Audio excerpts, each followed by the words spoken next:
What's going on, my little twisted army? It's your boy Magic Pat. So here recently I caught a really incredible fish. You can see it here behind me. One of my biggest largemouth bass that I've ever caught. So it's a Tackle Tuesday, so I'm going to talk to you about a lure, and it's the lure that actually caught this fish you see behind me, which weighed out at 10 pounds 3 ounces. We're going to talk about the Baitsanity Explorer Gill. Do me a favor, if you like fishing, hanging out, if you like tackle reviews and stuff like that, please subscribe to the channel, give this video a like, and possibly think about becoming a member. That money coming in monthly helps me continue to create good content.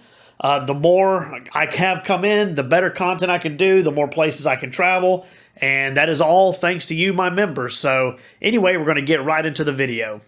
Okay, so first thing I want to talk to you about, this lure that I use to catch the bass you see behind me is a glide bait. So I've really been using a lot of glide baits here lately. Used to, I would use a lot of paddle tails or soft plastics, things like that for swim baits. I really didn't get into glide baits until about maybe 5-ish years ago.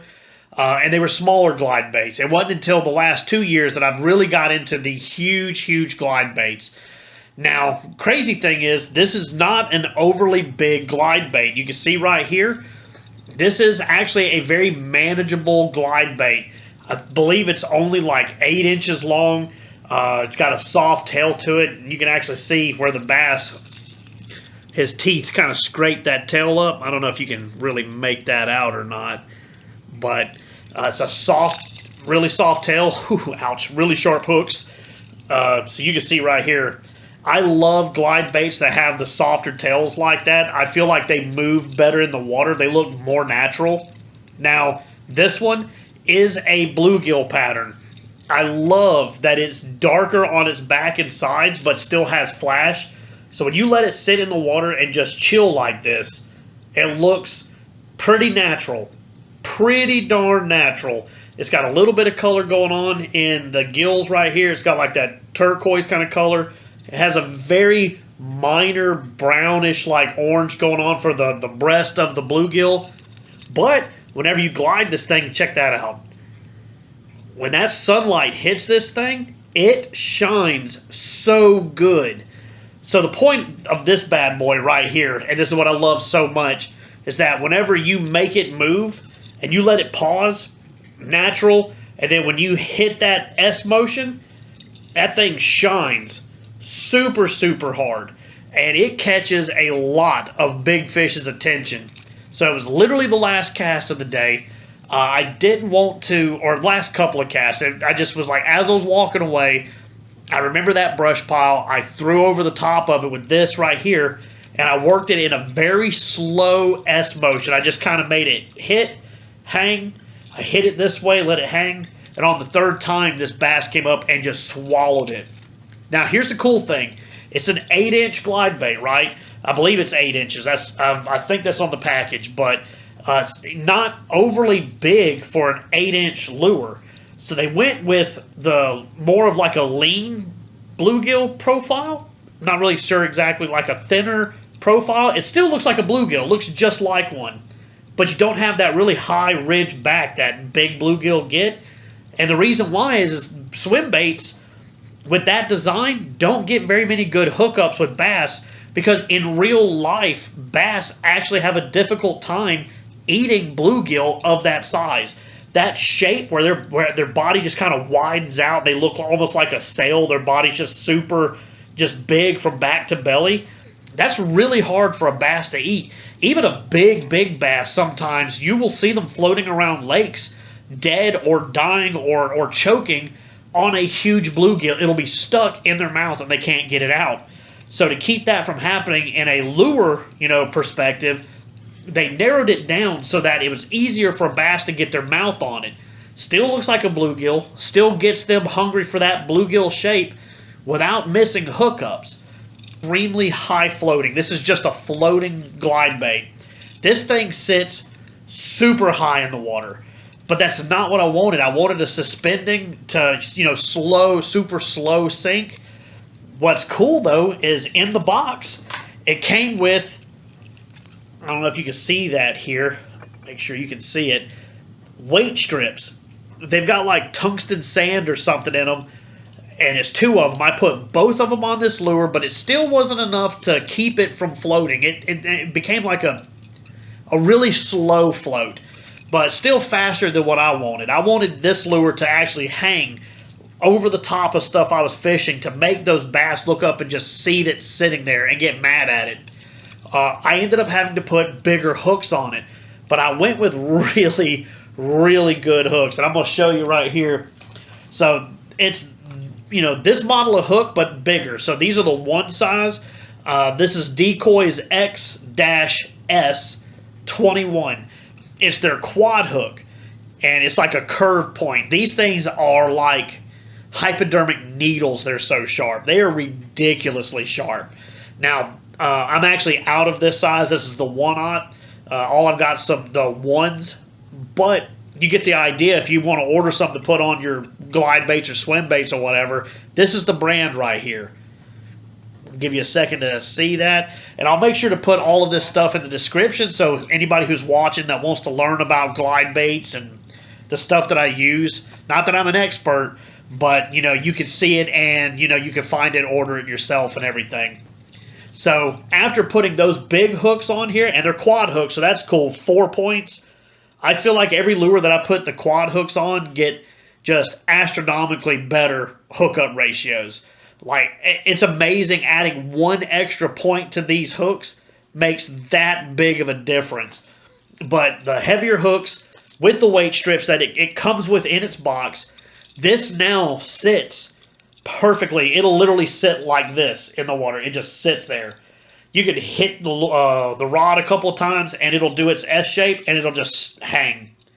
And it's still, I mean, it started sinking. It's a slow sink, but it's the slowest sink imaginable. I can throw it out and see the lure. I can put my pole down and walk away, go get something to drink, take a bite from a sandwich, come back, and I can still see it hanging there. Maybe it only sank about 1 inch. It's crazy. It's so slow that if I hit it aggressively, it will actually come back up to the surface. You can make it a surface lure all over again. So it kind of let me do a little bit of both.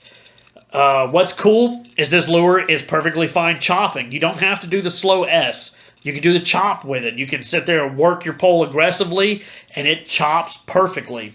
Now, I will say that I've had more fish the few times that I've used it actually look at it and follow it when I work it slowly. And whenever I'm doing a chop with this lure, I guess it's because you don't really see bluegill make that type of movement. I feel like the chopping motion that you see some of these lures do, like the Metro glides and stuff, it mimics shad. I feel like it's mimicking a shad, how they kind of like, they speed real fast, they stop and speed real fast. Whereas like bluegill, a lot of times, they're just kind of sitting there, and you'll see them just kind of like kick away. And you'll even see bass around them, you know, when you walk around lakes, and they'll just all be cruising slow together. And then when they panic, you know, a bluegill will like run and make turns, but they're not like a shad. They're nowhere near as fast. So, you know, it just comes in like really, really small bursts. So working this thing slow, like just a bluegill minding its business, seems to get more attention. And that's how I caught this bass. On that 3rd time that I just kind of like slow pull while turning the handle, it just did a slow S shape, and I let it hang, and he nuked it. He come up and just blasted this lure.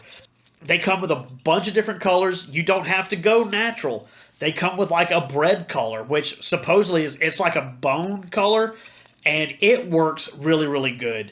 That's actually, I think, one of the most favorite colors to be used with, and it's just called bread. That's the name of the color. The stuff that comes in the box, you know, it comes with the lure, the weight strips, it comes with 2 hooks. But what's really cool, and I'll set this down so I can show you real quick. You can see in the back of the box here, it comes with spare tails. So if you ever lose a tail, you have multiple spare tails.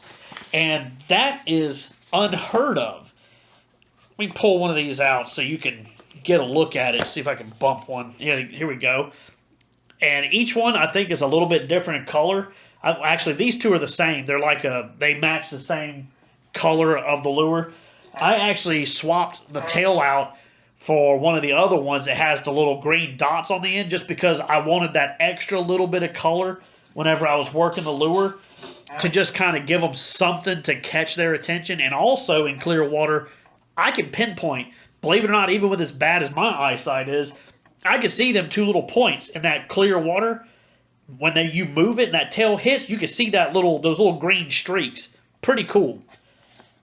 I want to say this lure is like $60, maybe $70. I'm not too sure. When I look back, when I'm editing the video, I will put the price up here above my head so that you can see for yourself, and I'll make sure to put it in the description. But it's not an overly expensive glide bait. It's less than $100. They mass produce these bad boys.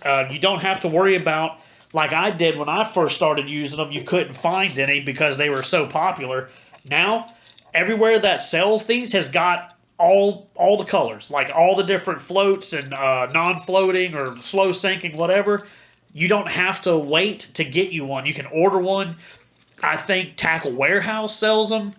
Actually, I know they do because that's where I got this from, was Tackle Warehouse. So you're going to want to give it a try. If you're getting into glide baits, this is a pretty easy one. You don't have to do anything fancy to tune it up. You don't have to adjust the little pieces in here for it to swing. It has a good S like shape to it, like a good S swim. It's real slow, but you can also kind of chop it if you want to. If you want to just give it like a real quick erratic movement to try to get that strike whenever they're just in a hunting mood. That's pretty much it for this Tackle Tuesday. I had to talk about this lure after such an incredible catch. It was amazing. If you want to see this, I'll have it linked up top, or it'll be in one of the ending cards or whatever. You can click on the video. But if you're into glide baits and you don't want an overly expensive one that will catch fish and good fish, you're going to want to give this Baitsanity a try. Just saying.